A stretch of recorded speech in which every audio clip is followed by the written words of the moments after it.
Ok, salut mes résistants. Aujourd'hui, je vais vous raconter une petite histoire. Un peu spicy, un peu clash. Hein, je pense que ça va vous faire plaisir. On parle médias, on parle contamination et on parle manipulation. En gros, vous allez voir.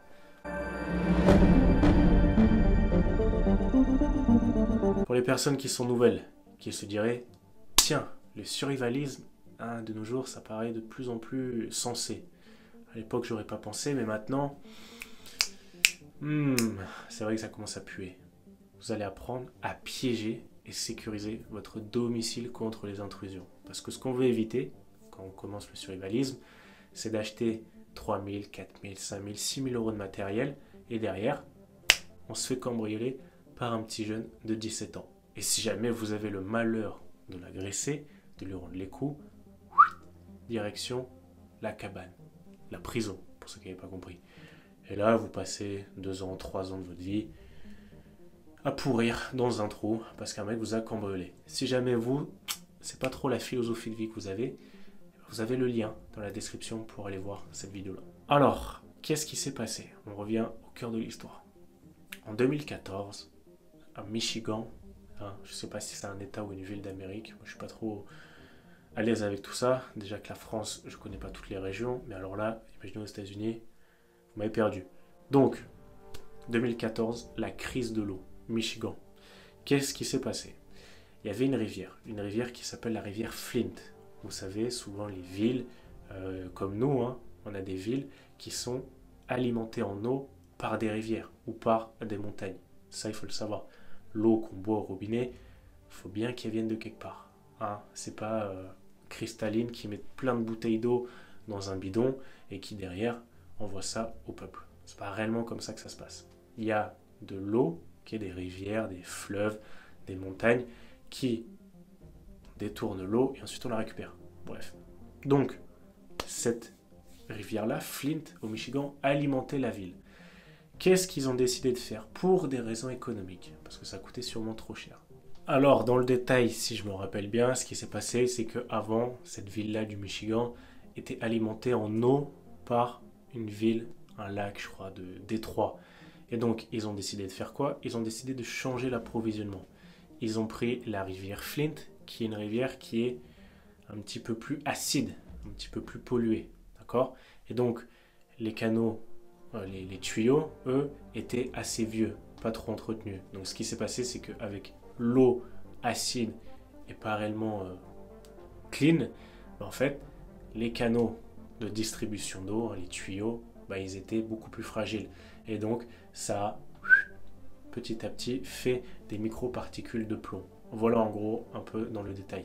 C'est pas réellement uniquement les tuyaux qui étaient pourris, c'est aussi la rivière qui n'était pas forcément prête à distribuer de l'eau potable. Voilà un petit peu dans les grandes lignes ce qui s'est passé. L'eau était un peu pourrie, les tuyaux étaient un peu pourris, pourri plus pourri égale méga pourri. Voilà en gros ce qui s'est passé.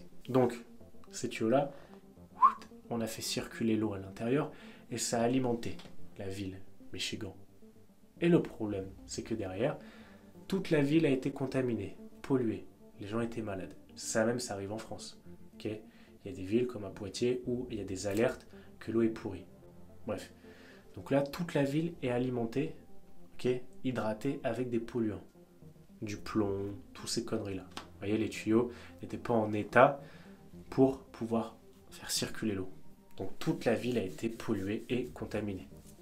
Pareil, dans cette histoire, très difficile d'avoir des sources d'informations fiables. Hein. Les médias, les journaux, tout le monde avait un son de cloche différent, on n'aimait pas trop parler de ça, je pense que ça faisait un peu tabou.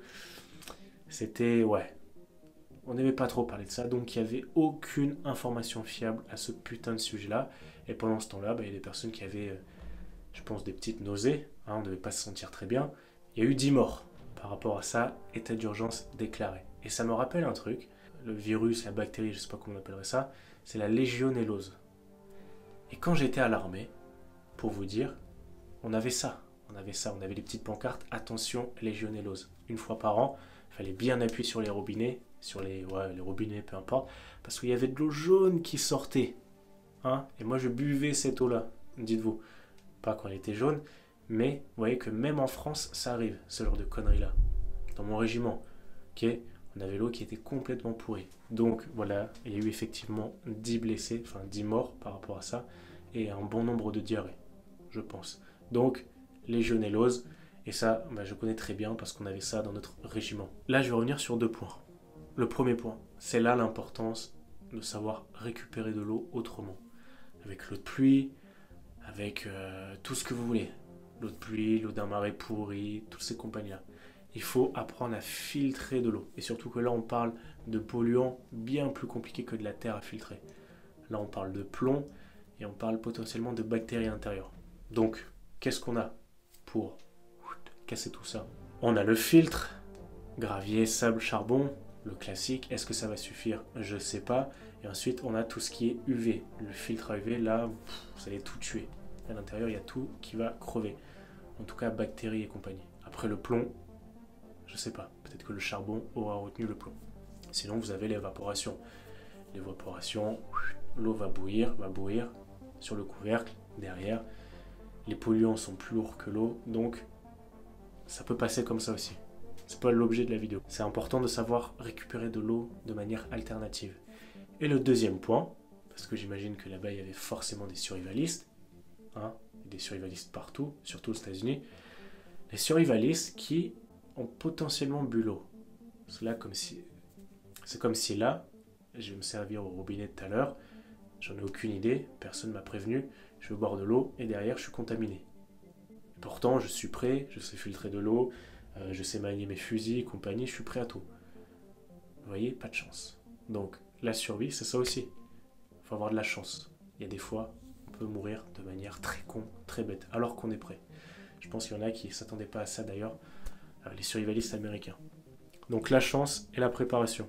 Et ensuite, j'aimerais revenir sur un point. Si jamais le tuyau il était contaminé, qu'il y avait un virus particulièrement costaud à l'intérieur, là, toute une ville est contaminée. Et la contamination vient d'où? Très compliqué de savoir. On aurait pu penser que c'est l'air, on aurait pu penser que c'est les animaux, les avions, les oiseaux, les chats, ou peut-être l'eau. Vous voyez? Là, ils ont réussi à identifier d'où venait la source de contamination. Donc, attention, les trucs en mode zombie et compagnie. En tout cas, là, on voit que toute une ville, elle peut se faire baiser. Même en 2014, même si les normes sanitaires sont beaucoup plus évoluées, on peut voir que toute une ville s'est pris une bonne carotte. Voilà les résistants. Donnez-moi votre avis dans les commentaires. Est-ce que vous connaissiez cette histoire-là? Et qu'est-ce que ça vous évoque? Je vous dis à très bientôt. Ciao.